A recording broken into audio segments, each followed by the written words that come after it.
Taste the Daily. மத்திய சென்னையில் MP தொகுதி மேம்பாட்டு நிதி செலவு தொடர்பாக அதிமுக பொதுச் செயலாளர் எடப்பாடி பழனிசாமி தெரிவித்த குற்றச்சாட்டையும் அதற்கு தயாநிதி மாறன் அளித்த பதிலையும் பார்க்கலாம். இங்கே போட்டியிடுகின்ற திராவிட முன்னேற்ற கழக வேட்பாளர் நாடாளுமன்ற உறுப்பினராக இருக்கிறார். இந்த நாடாளுமன்ற உறுப்பினர் அவருடைய நாடாளுமன்ற மேம்பாட்டு நிதியில கிட்டத்தட்ட 75% நிதியை செலவே செய்யல. அப்படின்னா இவர் எப்படி செயல்பட்டு என்பதை எண்ணி பாருங்க. இவர் எப்படி மக்களுக்கு சேவை செய்வார்?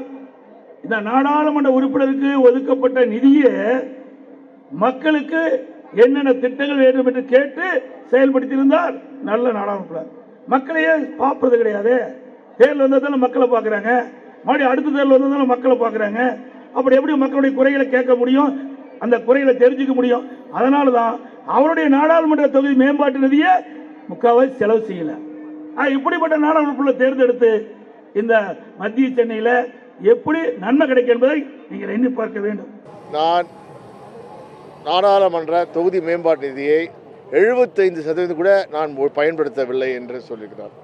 இந்த செய்தி தவறான செய்தி என்று தவறாக அச்சிவிட்டோம். ஏனென்றால் நாங்கள் உரிமை ரைட்டு ஆர்டிஐயில் கேட்டோம். ஆனால் பாராளுமன்ற வெப்சைட்டில் அத்தனை எனக்கு ஒதுக்கப்பட்ட பாராளுமன்ற நிதியில் முழுமையாக செலவிட்ட எம்பிகள் நானும் ஒருவர்.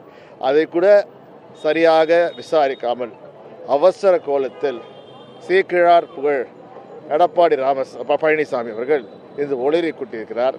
நீங்கள் பேசுங்கள், இதை தான் இந்த மாதிரி பொய்யா பேசி மக்கள் தூக்கி தூரமாக எதிரி தூக்கி விட்டார்கள். இனியாவது வருங்காலத்தில் கொஞ்சம் படிங்க. ஏன்னா ஒரு இன்டர்வியூவில் பார்த்தேன், என்ன புக்கு படிக்க சொன்னால் ஓடுறாரு, புக்கே படிக்கிறதில்ல. இனியே வருங்காலத்தில் அது உங்களுக்கு ஓய்வுக்கு நேரம் நிறைய இருக்கிறது, முடிஞ்ச வரைக்கும் படிங்க. இல்லை குட்டியாவது படிங்க. எழுதி கொடுத்தது படி, இல்லை காதில் சொல்கிறத செவி வழியாக கேட்டு ஒழுங்காக கேளுங்க. தவறான பொய்யான செய்திகளை பரப்பாதீங்க.